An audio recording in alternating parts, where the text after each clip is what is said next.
Hi అండి, welcome to Jyothish kitchen.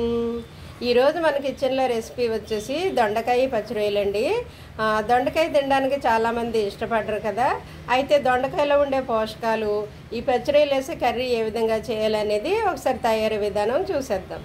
ఇదిగోండి పచ్చిరొయ్యలు దొండకాయ కోసం నేను తీసుకున్న పదార్థాలు. దొండకాయలు అయితే 1/2 కేజీ తీసుకున్నానండి.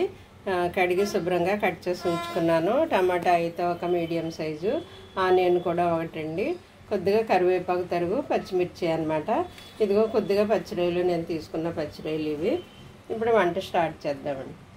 ఇదిగోండి స్టవ్ ఆన్ చేసి కడాయి పెట్టుకున్నాను. నేను ఆయిల్ వేస్తున్నాను.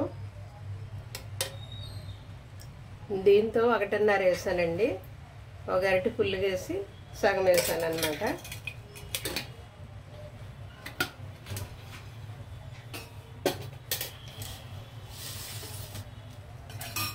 ఆయిల్ హీట్ అయ్యాక మనం ఆనియన్ వేద్దామండి డైరెక్ట్.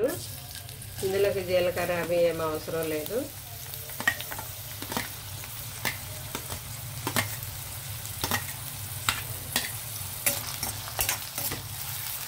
ఈ ఆనియన్ ఫ్రై అయ్యేటప్పుడే మనం రొయ్యలు వేసేయచ్చండి.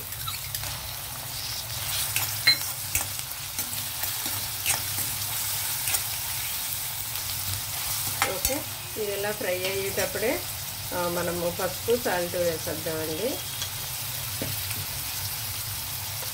కూరకు సరిపడా సాల్ట్ వేసేస్తున్నాను ఇప్పుడే. మనం దీంట్లో చింతపండు వేయమండి. దొండకాయలో చింతపండు వేస్తే అస్సలు బాగోదు, వేయకూడదు. అందుకు చింతపండు వేయము నీసు కాబట్టి నేను టమాటా వేసాను. ఇదిగో కొద్దిగా అల్లం వెల్లుల్లి పేస్ట్ వేస్తున్నాను. రొయ్యలు స్మెల్ రాకుండా ఉండడానికి టమాటాను అల్లం వెల్లుల్లి పేస్ట్ వేస్తున్నాం. మనం అస్సలు బాగోదు చింతపండు వేసేది.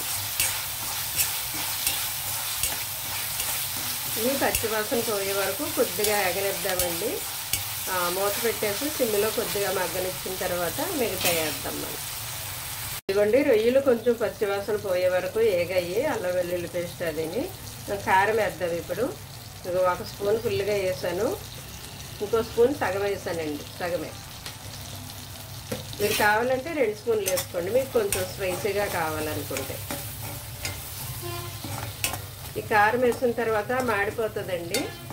అందువల్ల మనం వెంటనే కూరగాయలు వేసేయాలి దీంట్లో. టమాటా, కరివేపాకు, పచ్చిమిర్చి, దొండకాయలు మొత్తం అన్నీ వేసేస్తున్నానండి.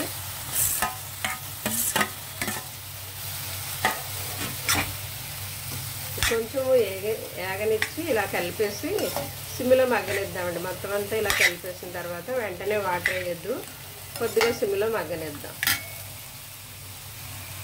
ఇదిగోండి ఇప్పటి వరకు సిమ్లో మగ్గాయి అన్నమాట దొండకాయ ముక్కలు కారం వేసిన తర్వాత. ఇప్పుడు మనం వాటర్ వేసేద్దామండి.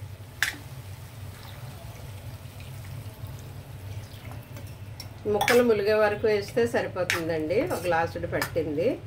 ఓకే, ఇది ఇప్పుడు మనం ఉడకనిద్దామండి.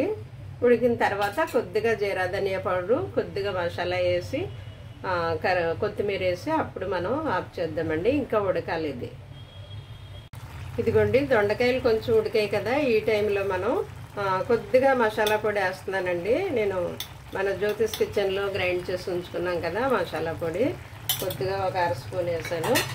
అలాగే కొంచెం జీరా ధనియా పౌడర్ వేస్తున్నానండి, బాగుంటుంది టేస్ట్. ఆ తర్వాత నేను కొత్తిమీర వేస్తున్నాను.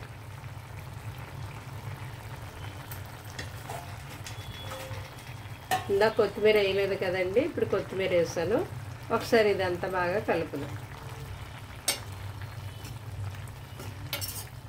ఇంకా పులుసు ఉంది చూసారా, ఇది ఇంకా చాలా ఉంది. ఇంకా 2 మినిట్స్ ఇది ఇలా ఉడకాలండి. 2 మినిట్స్ ఉడికిన తర్వాత కొంచెం దగ్గరికి ఎగిరాక ఆఫ్ చేద్దాం. చూద్దామండి మన దొండకాయ. చాలండి, ఈ మాత్రం పులుసు ఉండాలి కదా కలుపుకోవడానికి.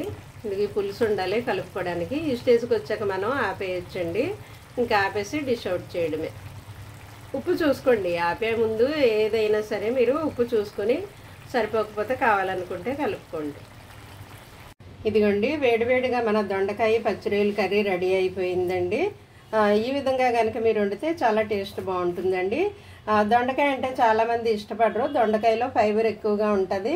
అలాగే విటమిన్స్కి వస్తే దొండకాయలో vitamin B1, B2, B3, B6, B9 మొదలగు విటమిన్స్ ఉంటాయండి. ఇందులో విటమిన్ సి కూడా ఎక్కువగా ఉంటుందట.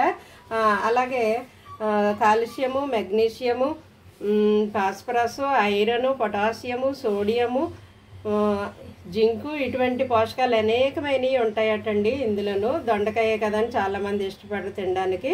మరి ఇందులో చాలా పోషకాలు ఉన్నాయని మనం తెలుసుకున్నాం కదండి. అందువల్ల దొండకాయలోని వెరైటీస్ అప్పుడప్పుడు చేసుకుని తిందామండి. Thank you.